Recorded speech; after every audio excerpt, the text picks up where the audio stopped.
제가 서울에서 사역을 할 때 집이 북한산 자락에 맞닿아 있어서 월요일에는 등산을 했습니다. 근데 등산을 하는 사람들에게 등산을 하는 이유를 물으면 산이 좋아서 등산을 한다고 말하는 분들이 계시는데요. 산이 좋아서 등산을 한다고 말하는 사람들은 어느 정도 경제에 이르신 분들입니다. 그러나 다른 이유로 등산을 하는 분들은 아직은 하수에 해당합니다. 이것은 우리의 믿음 생활도 마찬가지입니다. 하나님이 좋아서 믿음 생활을 한다고 말씀을 하시는 분들은 어느 정도의 경제에 이른 것이고요. 그렇지 않고 마음의 평화를 추구하기 위해서 신앙생활을 한다거나 축복을 받기 위해서 신앙생활을 한다고 하시는 분들은 아직은 하수에 해당하는 것입니다. 여러분, 믿음 생활이 무엇일까요? 우리가 요한일서를 시작을 할 때 미국 동부에 있는 아팔란치안 산맥에 대해서 말씀을 드린 적이 있습니다. 이 아팔란치안 산맥 중간 부분을 셰난도어 계곡이라고 하는데요. 이 계곡 안에 루레이 동굴이 있습니다. 그런데 이 동굴을 발견하는 경위가 매우 흥미롭습니다. 1878년에 이 지역에 살고 있는 캠벨 가족이 산책을 하다가 100원짜리 동전 크기의 조그마한 구멍을 발견을 했습니다. 그래서 가족 중에 한 사람이 이 구멍을 살펴보기 위해서 눈을 그 구멍에다 갖다 댔는데 그 구멍에서 시원한 바람이 흘러나오는 것을 느꼈습니다.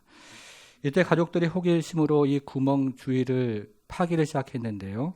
4시간을 파니까 한 사람이 들어갈 만한 크기의 구멍이 되었습니다. 이제 가족 중에 제일 작은 어린아이가 밧줄을 메고 그 구멍 안으로 들어갔더니 그 구멍의 안에 커다란 동굴이 있었던 것입니다.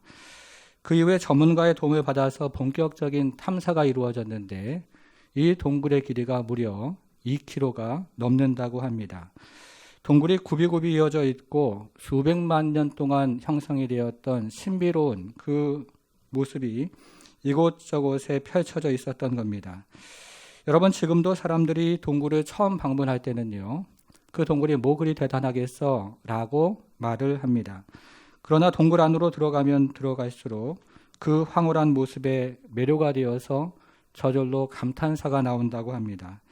성도 여러분, 이것이 바로 우리가 오늘부터 살펴보고 있는 에베소서입니다.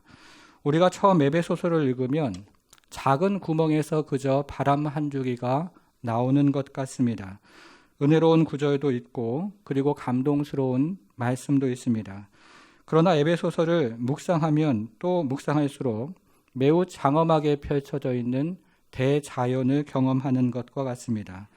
은혜가 강수를 이루고 그리고 은혜의 감격이 산맥을 이루는 것과 같습니다. 그래서 어떤 성경학자는 에베소서를 성경 중에서 그랜드 캐년과 같다 이렇게 말을 했습니다. 정말이지 이 안에는 놀라운 장엄함과 그리고 놀라운 신비로움과 그리고 하나님에 대한 아름다움과 그리고 놀라운 은혜들이 가득 펼쳐져 있는 것입니다. 그래서 오늘은 에베소서 첫 번째 시간인데요.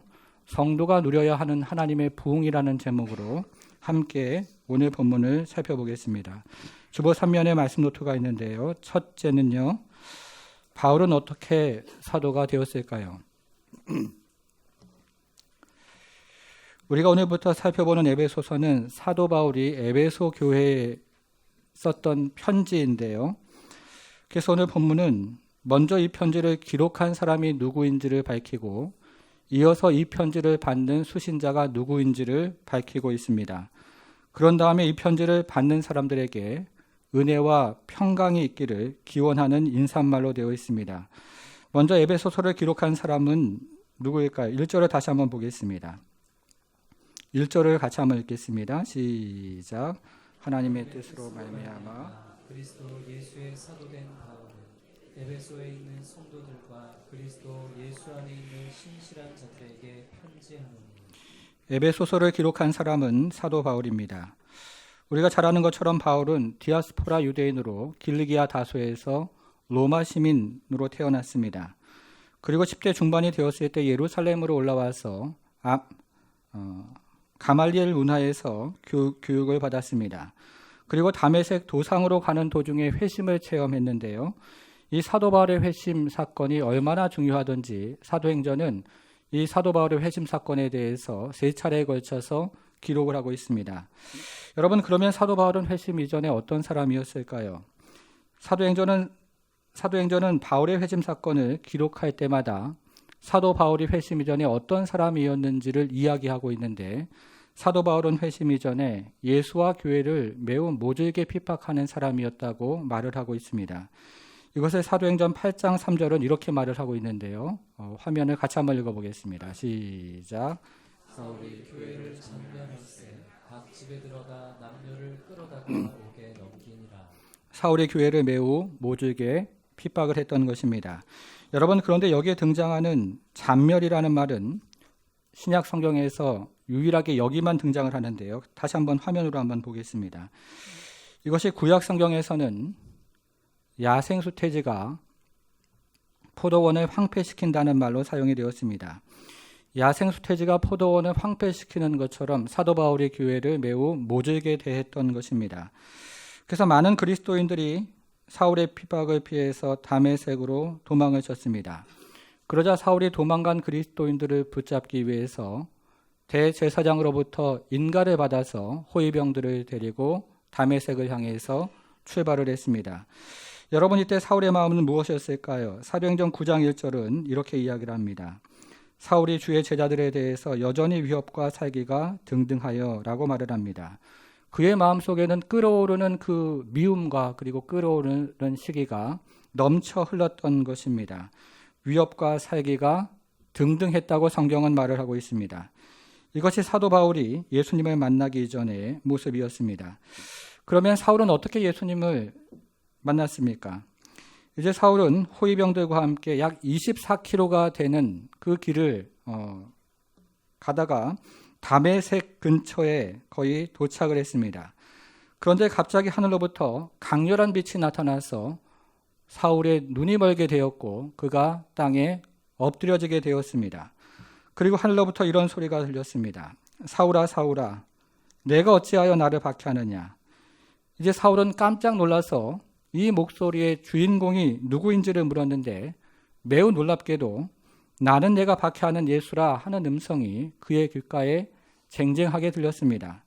사울이 매우 극적인 방법으로 회심을 체험을 했던 것입니다. 그 이후에 사도 바울은 이 다메섹 도상에서 예수님 만난 사건을 크게 세 가지로 간증을 했습니다. 같이 한번 생각을 해보겠습니다. 첫 번째 간증은 빌립보서 3장 12절인데요. 이 구절도 같이 한번 화면을 통해서 읽어보겠습니다. 시작. 내가 이미 얻었다는 거 아니요. 온전히 이루었다함도 아니라 오직 내가 그리스도 예수께 잡힌 바 된 그것을 잡으려고 달려가노라.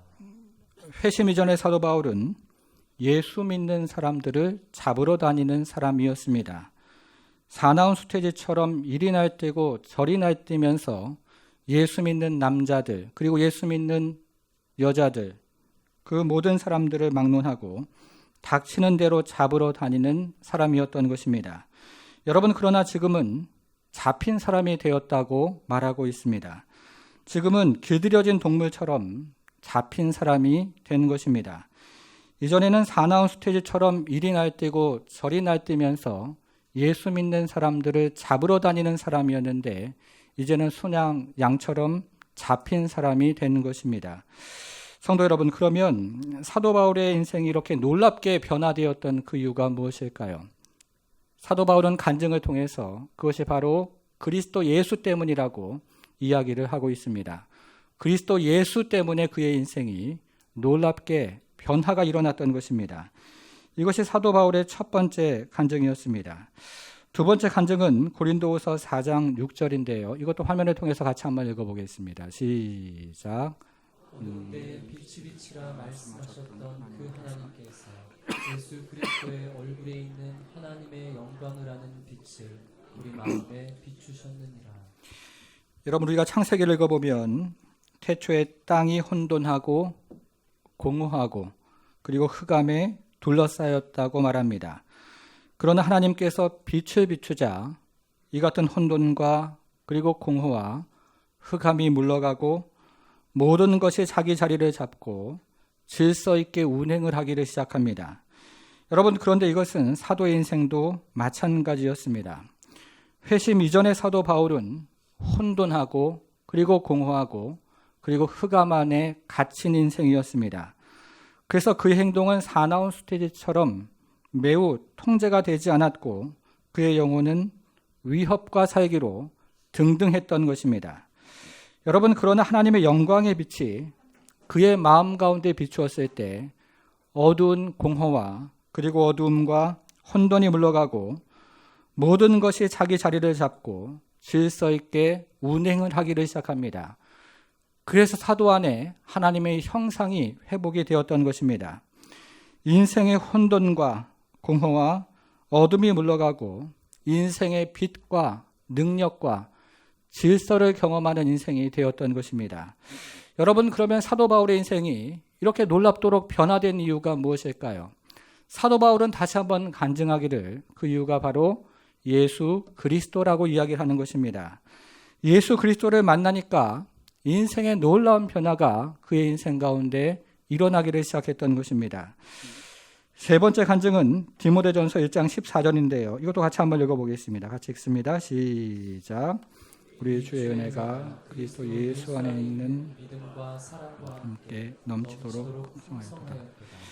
우리가 앞에서 살펴본 것처럼 회심 이전의 사도 바울은 미움과 시기가 끓어오르는 인생이었습니다. 인간의 타락한 본성의 지배를 살았던 인생이었던 겁니다. 여러분, 그러나 회심을 경험한 후에 사도 바울은 지금 간증에서 이야기하는 것처럼 믿음과 사랑이 흘러넘치는 인생이 되었습니다. 은혜의 지배를 받으며 사는 인생이 된 것입니다.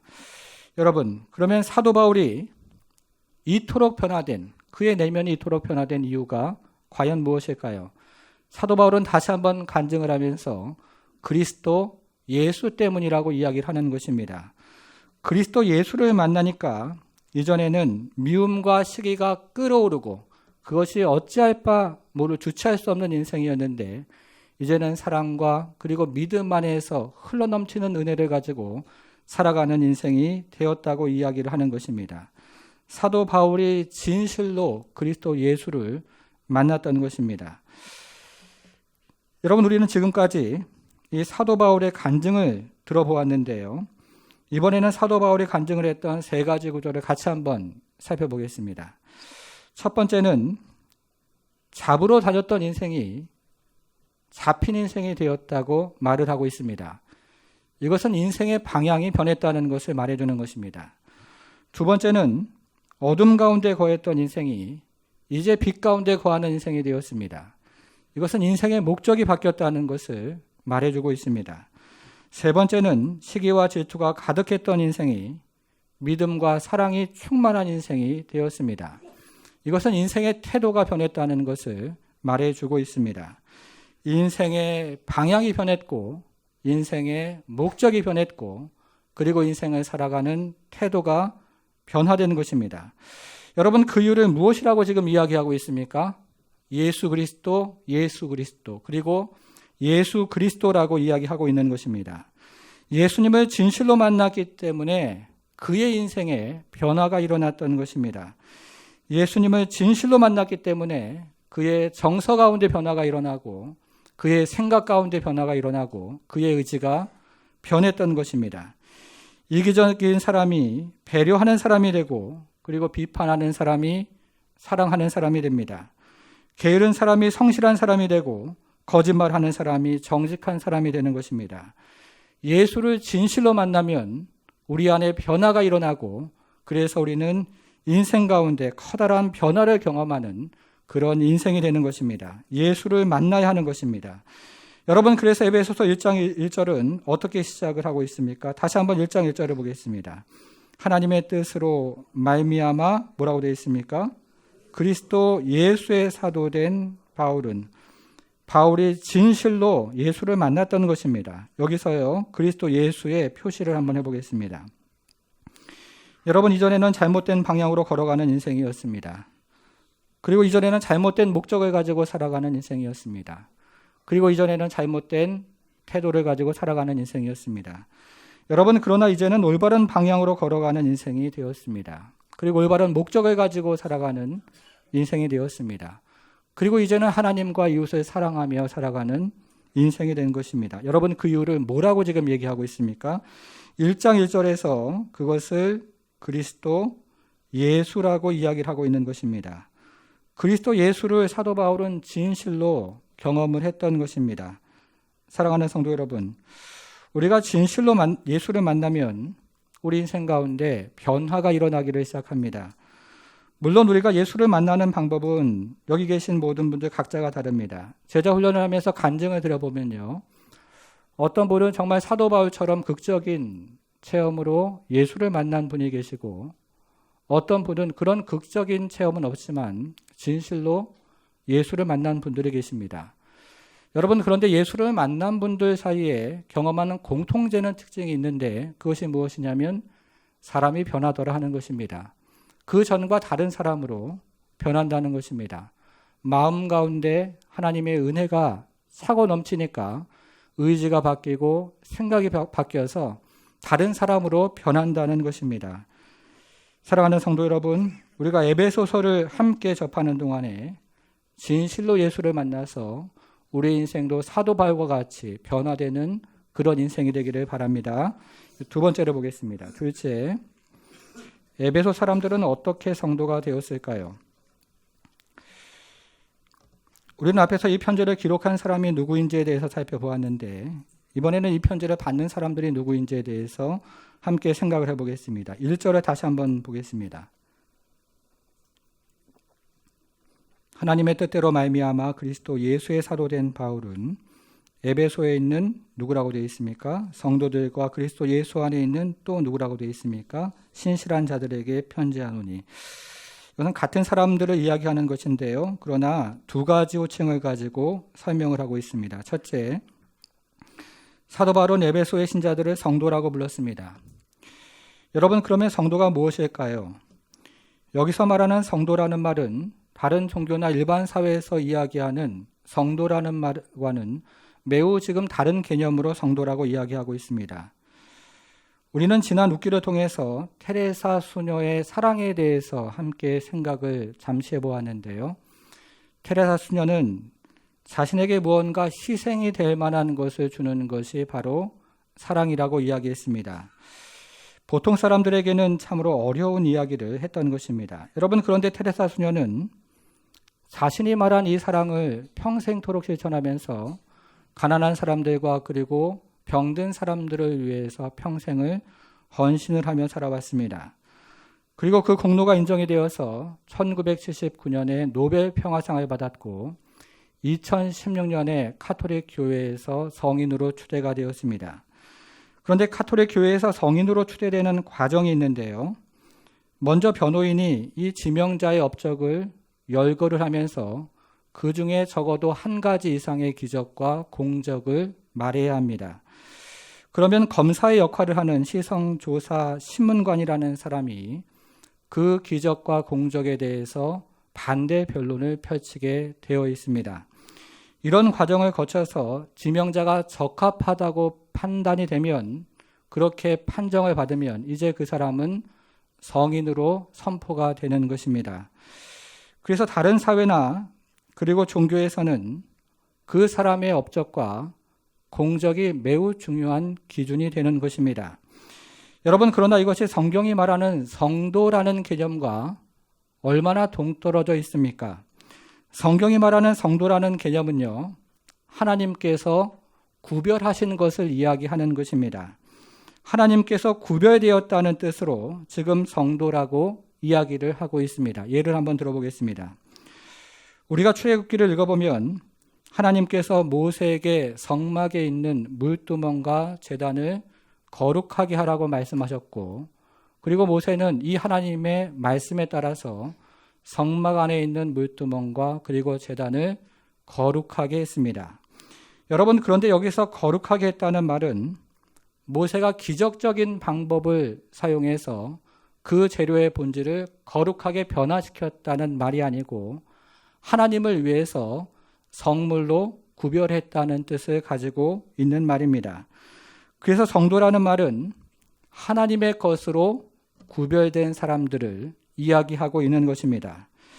여러분, 우리가 대단한 업적과 그리고 공적으로 성도가 된 것이 아니라 하나님의 놀라운 은혜로 성도로 구별이 되었다는 것입니다. 이것이 바로 성경이 말하는 성도의 의미입니다. 은혜를 지금 이야기하는 것입니다. 두 번째는요, 사도 바울은 에베소 사람들을 뭐라고 불렀습니까? 뭐라고 하던가요? 신실한 자들, 이렇게 불렀습니다. 여기서요, 신실한 자들 한번 찾아보겠습니다. 그런데 여기에 등장하는 신실한 자들이라는 말은 안에 있는 믿음을 실천하는 사람들, 이런 뜻을 가지고 있습니다. 믿음을 따라 살아가는 사람들, 이런 의미를 가지고 있습니다. 요즘 젊은 분들은 잘 모르지만 나이가 있으신 분들은 가수 윤향기 씨에 대해서 아실 겁니다. 이 사람은 젊은 시절에 인생 무상을 노래하는 그 노래로 큰 인기를 얻었는데요.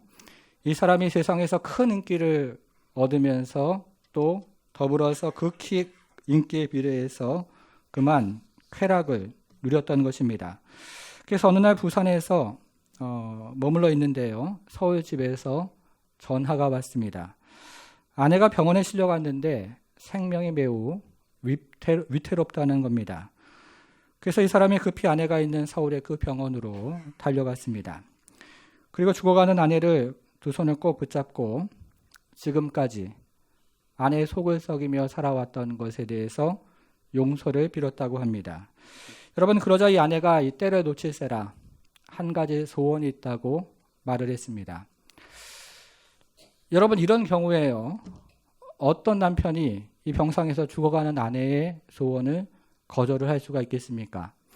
아내 여러분 같으면 무엇을 소원으로 이야기하시겠습니까? 이 아내가 소원을 말하는데요, 당신이 교회에 나가는 거예요, 이렇게 얘기를 했다는 겁니다. 그러자 남편이 여보, 교회가 문제겠어요. 당신이 낳는다면 내가 목사라도 돼야지, 이렇게 대답을 했습니다. 그래서 가수 윤향기가 목사 윤향기가 되었다고 합니다. 여러분, 이 사람 안에 그 이후에요, 진실로 변화가 일어났습니다. 인생의 방향이 바뀌고 인생의 목적이 바뀌었습니다. 그리고 인생을 살아가는 태도가 바뀌기를 시작했습니다. 이전에는 인생 무상을 노래하는 이 세상의 가수였는데 이제는 인생의 행복을 노래하는 하나님 나라의 가수가 된 것입니다. 믿음으로 살아가는, 믿음을 따라 살아가는 그런 믿음의 사람이 된 것입니다. 성도 여러분, 그러면 누가 인생을 쫓아가는 이 사람의 인생을 그 자리에 멈춰 세웠던 것입니까? 누가 세상을 쫓아가는 이 사람의 인생을 멈춰 세우고 믿음을 따라가는 사람으로 변화시킨 것입니까? 여러분, 1절을 다시 한번 보겠습니다. 1절에 보니까요, 하나님의 뜻대로 말미암아 그리스도 예수의 사도된 바울은 에베소에 있는 성도들과 그 다음에 뭐라고 되어 있습니까? 그리스도 예수 안에 있는 신실한 자들에게 편지하노니, 그리스도 예수가 이 사람을 믿음을 따라 살아가는 사람으로 만들었다고 이야기를 하는 것입니다. 여러분, 여기서도 그리스도 예수에 그래서 표시를 한번 해보겠습니다.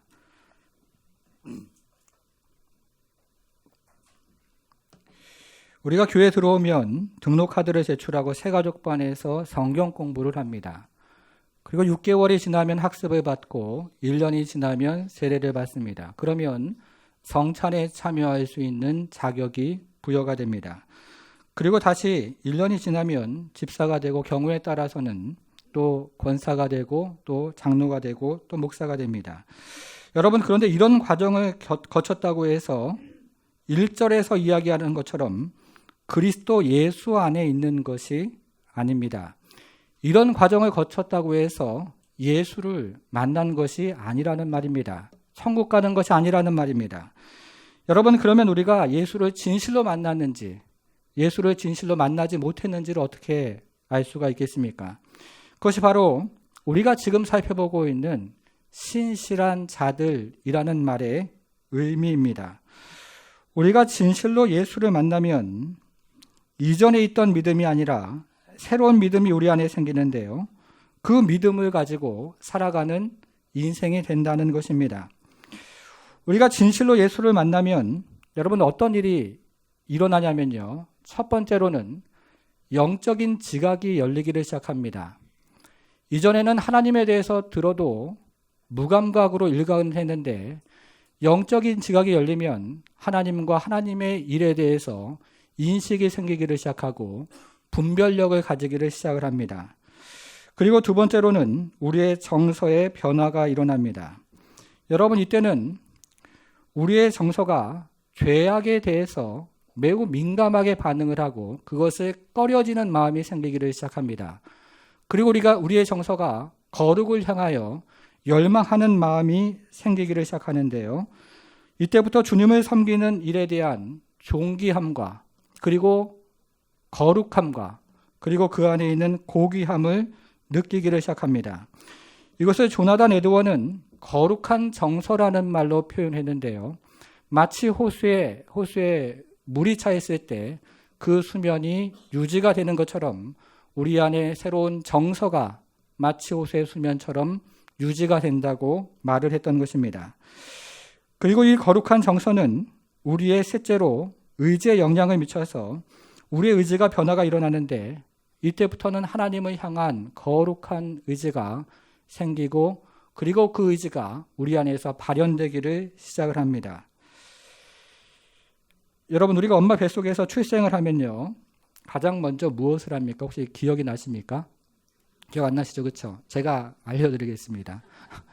우리가 엄마 뱃속에서 출생을 하면 가장 먼저 울죠. 그렇죠? 예, 울면서 젖을 찾습니다. 맞습니까? 아마 기억이 안 나셔도 제 말이 맞을 겁니다. 예. 여러분 그런데 이것은 우리의 영혼도 마찬가지입니다. 우리의 영혼이 거듭나면요. 우리가 하나님 앞에서 울면서 젖이 되는 하나님의 말씀을 찾는 사람이 됩니다. 변화가 일어난다는 거예요. 우리가 정말로 예수 그리스도를 만나면 우리 안에 이런 변화가 일어나서 우리가 믿음으로 살아가기를 시작하는 것입니다. 그래서 믿음으로 살아가는 사람이 되는 것인데요. 그것이 바로 지금 우리가 계속해서 살펴보고 있는 그리스도 예수 안에 있는 신실한 자들이라는 말의 의미가 되는 것입니다. 이것이 에베소 신자들을 향한 두 번째 소개였습니다. 여러분 우리는 지금까지 편지를 기록한 사람과 그리고 편지를 받는 사람이 누구인지에 대해서 함께 생각을 해보았는데요.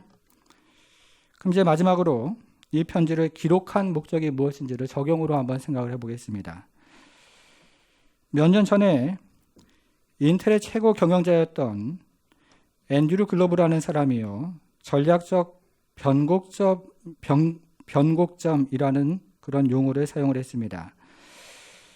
이 사람은 전략적 변곡점이라는 말을 영어의 S자를 가지고 표현했는데요. 영어의 이 S자를 머릿속에 연상을 해보시면 위로 올라가기도 하고 밑으로 내려가기도 하는 중앙에 한 점이 있는데 바로 그 위치가 전략적 변곡점이다 이렇게 말을 했습니다. 그런데 기업이 이 위치에 있을 때 근본적으로 변화에 잘 대처를 하면 위로 상승 곡선을 이루고 그러나 근본적인 변화에 잘 대처를 하지 못하면 밑으로 하향 곡선을 이룬다고 말을 했습니다. 여러분 그런데 만일에 이런 관점을 가지고 개인의 인생을 바라보고 그리고 당시의 초대교회를 평가할 수 있다면 초대교회도 이런 변곡점에 있다고 생각이 되어집니다.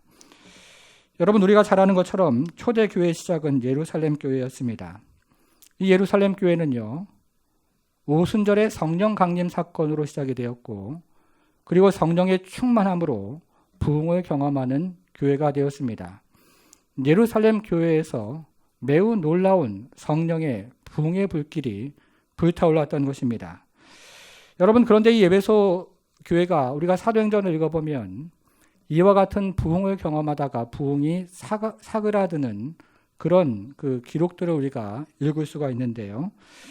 여러분 그러면 예루살렘 교회가 부흥을 멈추었던 이유가 무엇일까요?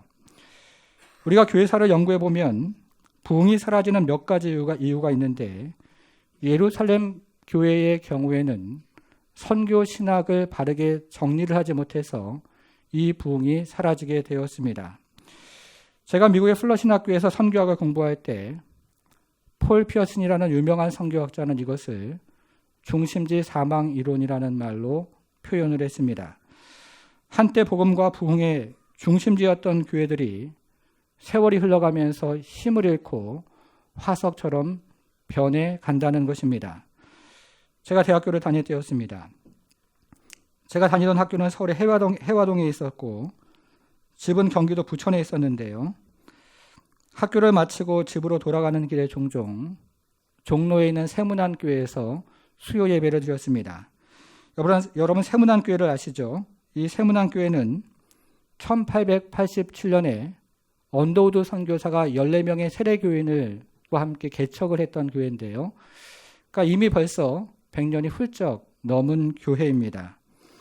여러분, 그런데 한국교회 중에서요, 이 100년이 넘어간 교회가 몇 교회나 되는지 아십니까?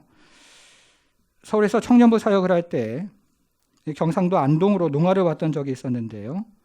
경상도 지방에서는 안동에 100년 된 교회들이 있습니다. 그러나 오늘날 100년 전에 생긴 교회는 대부분 역사 속으로 사라져버렸고 그나마 있던 교회도 영적인 힘을 대부분 잃어버렸습니다. 한때 복음과 그리고 부흥의 중심지였던 교회들이 힘을 세월이 지나가면서 잃어버리고 화석처럼 변해 가더라 하는 것입니다. 이것을 폴 피어슨 박사가 중심지 사망이론, 한때 중심지 역할을 했던 교회들이 세월이 지나가면서 화석화되어가는 중심지 사망이론이라는 말로 이야기를 했습니다. 여러분, 그런데 우리가 사도행전을 읽어보면 예루살렘 교회도 예외가 아니었습니다. 한때 부흥의 중심지 역할을 했던 예루살렘 교회가 부흥이 그 안에서 사라졌던 것입니다. 여러분, 그러면 우리가 오늘부터 살펴보는 에베소 교회는 어떨까요? 에베소 교회는 개척을 할 때부터 매우 특별한 부흥을 경험했던 교회였습니다. 사도 바울이 두란노 서원에서 2해 동안 하나님의 말씀을 강론을 하자 소아시아에 있던 모든 유대인들과 헬라인들이 하나님의 말씀을 들었다고 이야기를 합니다. 그리고 이 교회 안에 성령의 강력한 부흥이 일어나서 마귀가 떠나가고 병자들이 병고침을 받는 성령의 강한 역사가 이 교회 안에서 일어났습니다. 말씀의 능력과 성령의 능력으로 에베소 교회가 놀라운 부흥의 역사를 경험을 했던 것입니다. 여러분, 그런데 이와 같은 부흥의 역사가 얼마 동안 지속이 되던가요? 우리나라가 1970년대와 80년대 교회의 커다란 부흥을 경험을 했는데요. 이 부흥의 역사가 얼마나 오랫동안 지속이 되었을까요? 그 사도 바울은 이 부흥의 역사가 꺼지지 않도록, 그리고 다시 한번 에베소 교회가 부흥을 경험할 수 있도록 편지를 기록해서 에베소 성도들에게 보냈던 것입니다. 여러분, 그러면 우리가 여기서 해야 하는 질문이 한 가지 있는데요. 그러면 우리는 이전에 누렸던 부흥을 어떻게 하면 다시 한번 경험을 할 수 있겠습니까? 대단히 중요한 질문인데요. 우리가 역사에 등장하는 부흥을 유심히 연구해 보면 부흥이 일어날 때마다 죄와 은혜에 대한 새로운 각성이 부흥의 역사에서 있어 왔습니다. 교회에서 목사님이 인간이 죄인이라고 설교를 하니까 인간이 죄인인 줄 알았는데 성령의 역사를 경험해 보니까 내가 정말로 구원받을 수 없는 죄인이라는 사실을 성령의 역사로 체험을 하는 것입니다. 교회에서 목사님이 은혜로 구원받는 것이라고 설교를 하니까 은혜로 구원받는 것을 머리로는 깨달았는데 성령의 역사를 체험해 보니까, 성령의 강한 역사를 경험해 보니까 하나님의 놀라운 은혜가 내 가운데 임해서 나 같은 죄인도 하나님께서 구원하신다는 그 놀라운 성령의 역사를 몸으로 체험을 하더라는 것입니다. 그전에는 부모님을 따라서 교회를 다니고 남편과 그리고 아내를 따라서 교회를 다녔는데 이제 성령의 역사를 경험해 보니까 이 책에 기록된 사실들이, 성경 말씀들이 마음 가운데 믿어지더라 하는 것입니다. 이렇게 역사에서 부흥이 일어날 때마다 죄에 대해서 그리고 은혜에 대해서 놀라운 각성들이 일어나기를 시작했습니다. 여러분, 종교개혁자들이 종교개혁을 할 때였습니다.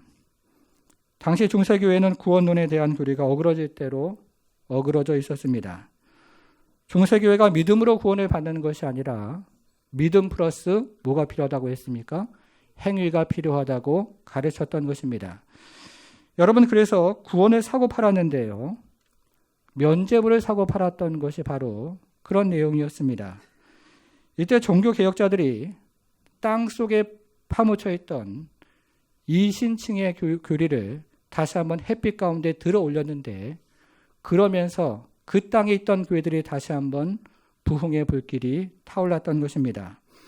여러분, 그때 등장했던 말이 바로 오직 은혜라는 말입니다. 솔라 그라티아, 오직 은혜였습니다.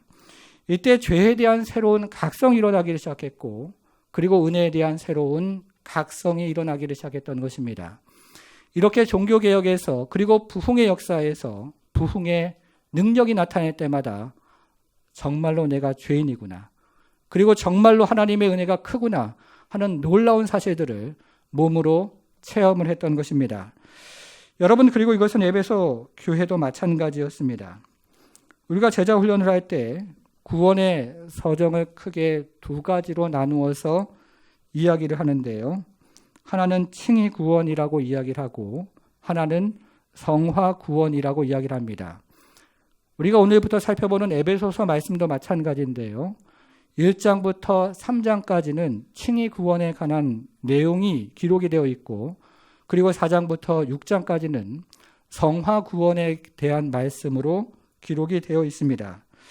여러분, 성경은 그런데 이 모든 것을 합쳐서 하나의 구원이라고 이야기를 하고 있습니다.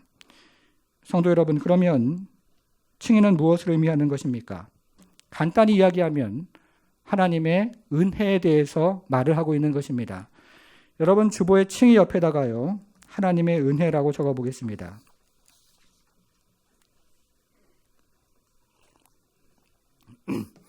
여러분, 그러면 성화는 무엇일까요?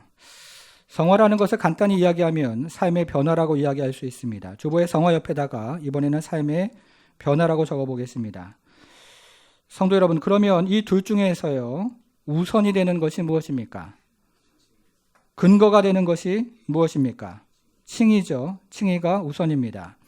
칭의가 성화의 기반이 되는 것입니다. 그래서 근거 옆에다가 칭의라고 적어보겠습니다.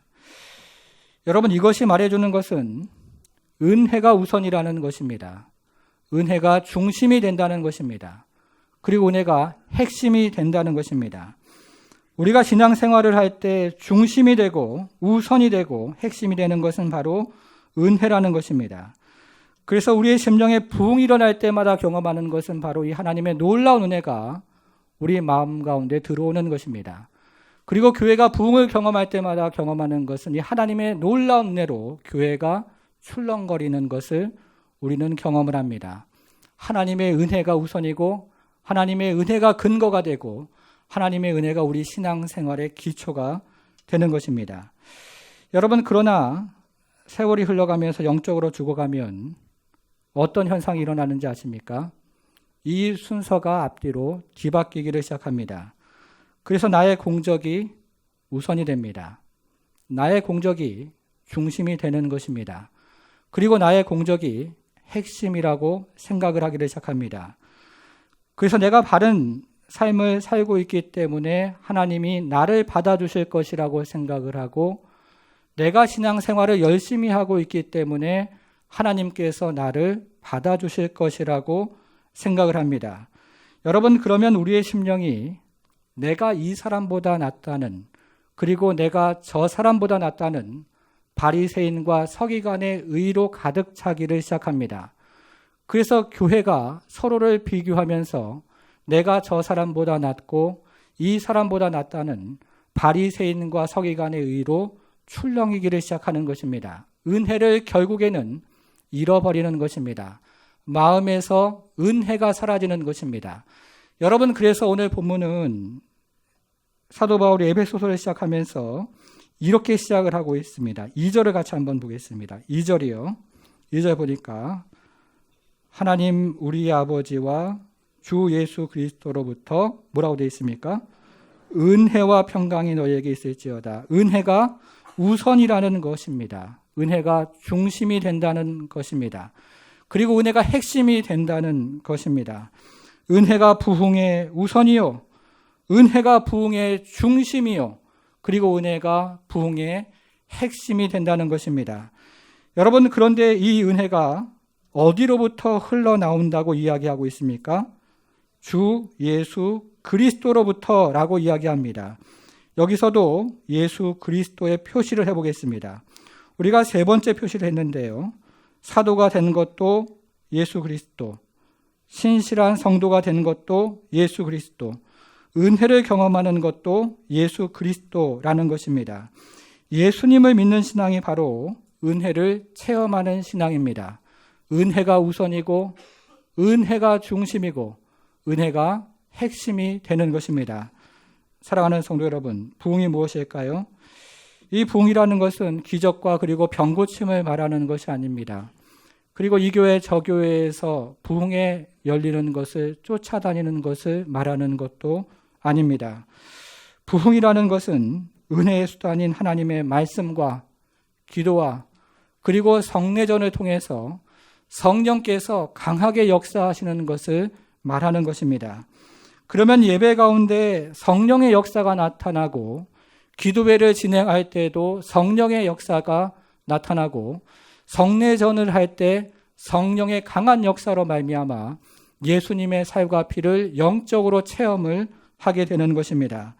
그러면 교회 안에 그리고 성도 안에 회심의 역사가 나타나고 중생의 역사가 나타나고 하나님의 은혜를 사모하는 마음이 점점 커지게 됩니다.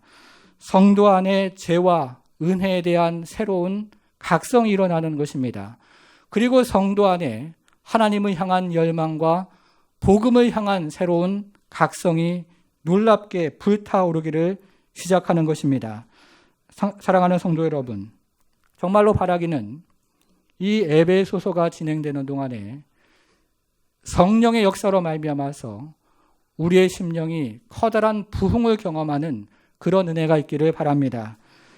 우리의 심령이 성령의 역사로 불타올라서 하나님의 구원과 그리고 하나님의 은혜와 그리고 나의 죄악됨이 성령의 조명 아래 비춰져서 내가 얼마나 커다란 죄인인데 하나님이 그 큰 은혜로 나를 사랑하셔서 나를 구원하셨다는 이 놀라운 사실이 우리 가운데 체험되어지는 그런 은혜가 우리 모든 성도들에게 일어나기를 주님의 이름으로 간절히 축원합니다.